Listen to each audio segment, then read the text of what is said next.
زمان كان العيل قليل الادب مش متربي في اي اسره او في اي بيت، لما يجي ضيوف يخبوه، يقول لك الواد ده هيفضحنا. العيال دي بقى دلوقتي كبرت وبقى عندها فيسبوك. انا المشكله اللي هكلم حضرتك فيها مش مشكلتي، ولكن مشكله خاصه باختي، ونفسي تعملي ليها فيديو وتكلميها لاني عارفه انها بتسمع حضرتك. هي عندها 19 سنه، تدرس في الكليه وانا اكبر منها ب5 سنين. المشكله ان في امتحانات الترم اللي فات بنات معاها في اللجنه وولاد كمان، كان في ماده امتحانها صعب جدا وحاولوا انها تغششهم، ولكن انا اختي شاطره جدا ومتفوقه طول عمرها، طبعا ركزت في ورقه امتحانها وطنشتهم، وده حقها، هم اللي ما ذاكروش. المهم بعد الامتحان قال له ادبهم عليها وقعدوا يقولوا لها كلام وحش جدا، انت فاكره نفسك ايه، انت هتعملي فيها بني ادمه، وقعدوا يتكلموا وحش على شكلها، مع اني والله اختي جميله. لما رجعت البيت يومها احنا قعدنا نهديها، كانت منهاره، وقعدنا نقول لها خلاص موقف وعدى، واهم حاجه انك تنجحي، المهم نتيجتك، سيبك من اللي حصل خالص، دول عيال فشله. وافتكرنا ان الموضوع كده خلاص خلص، وعدى وقت والنتيجه طلعت، والحمد لله طلعت الاولى على دفعتها. بس بعد النتيجه بكام يوم لقينا رسائل عماله تجيلها على صفحه الفيسبوك كلها شتيمه وقله ادب، وحسابات كده ملهاش صوره، وعمالين يشتموها ويبعتوا لها رسائل وحشه، وكل الكلام شبه الكلام اللي قاله لها الولاد بعد الامتحان. انت فاكره نفسك ايه، انت ما تسويش حاجه، بيخلي الشهاده تنفعك، محدش هيرضى بيكي اصلا بشكلك ده، كله كلام وحش على شكلها ولبسها. طبعا احنا خليناها تعمل لهم بلوكات، لكن هي نفسيتها بقت وحشه قوي وقفلت الفيسبوك بتاعها خالص. والجديد انها بتقول لبابا وماما انا مش عايزه انزل الكليه، بابا قال لها انا هروح لك الكليه وهتصرف في الموضوع ده، ولكن هي رافضه وعماله تقول انا هاجل سنه، ومش راضيه خالص تخلي بابا يتصرف، بتقول انتوا هتطلعوني عيله، وبصراحه مش عارفين نعمل معاها ايه. خلاص الكليه قربت دخولها، وانا والله قلت لها تكلمك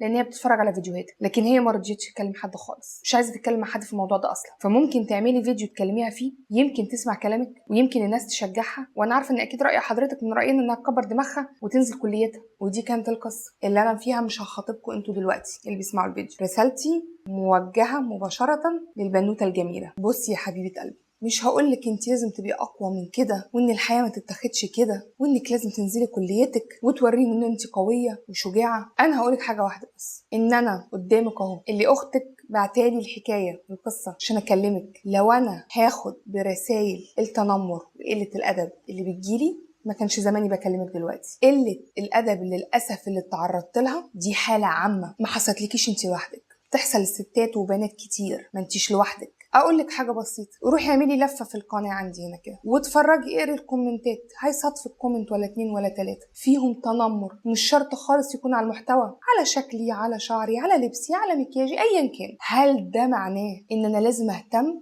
او يكون لي رد فعل تجاه ده؟ ابدا، لاني حاجه بسيطه قوي انا فاهمها لك بطريقه بسيطه قوي. زمان كان العيل قليل الادب مش متربي في اي اسره او في اي بيت، لما يجي ضيوف يخبوه، يقول لك الواد ده هيفضحنا. العيال دي بقى دلوقتي كبرت وبقى عندها فيسبوك، وقله ادبها اللي كان اهلها زمان بيخبوه بقى على الملأ. جزء من حقك في الحياه، مش هقول لك قوتك، انك تنزلي وتواجهي ده وتروحي كليتك. مش العيال الفشله تربيه الزرايب، او ما يتقالش عليهم غير كده، دول بيرفصوا زي البهايم، هم اللي ينزلوا ويروحوا ويجوا، وقال ايه بيتعلموا وهم فشله، وانت اللي تستخبي. دول مش مفروض ياخدوا مكانك في الحياه. تاجيلك لسنه وتضييعك سنه من عمرك عشان شويه حشرات يبقى شيء مؤسف الصراحه. قله الادب دي حوالينا في كل مكان، ستات كتير على فكره وبنات بيعانوا رسائل السفاله وقله الادب والتنمر. كان زمان قليل الادب مش محترم، يخاف يظهر، يخاف يبان، يخاف الناس تكشفه، يخاف الناس تعرف اصله الواطي، هتلاقيه متداري من تحت لتحت. لكن ما شاء الله وسائل التواصل الاجتماعي كلها خلت الحشرات دي تعرف تتدارى ورا حاجه، ورا اكونت وهمي زي اللي شتموكي كده، شات حشرات ملهمش كينونه، حتى فشله من كتر جبنهم استخبوا في اكونتات وهميه ويشتموكي منها. ده انت كده رعباهم، نجاحك وتفوقك راعبهم. هما كان ممكن يكونوا افضل من كده، هي مشكلتهم ان هما مش فشل دراسيا. في ناس كتير بتفشل دراسيا لكن ما بتفشلش اخلاقيا ولا انسانيا، لكن دول فشلوا على كل المستويات، اخلاقيا وانسانيا وعلميا. مش دول اللي ياخدوا دورك في الحياة ويتخرجوا سنة أسرع منك. إحنا مش محتاجينهم في المجتمع، دول عالة وعبء على المجتمع. كل من دلوقتي عنده خلل في أخلاقه مستخبي لك ورا أكاونت وهمي، يشتم، يقل أدبه، يتنمر، يضايق الستات، يتحرش بيهم. مجرد حشرات مش أكتر، حشرات. دبانة عدت، ناموسة زنت في ودانك، تديها اهتمام، تخنقيها، تعمليها اعتبار.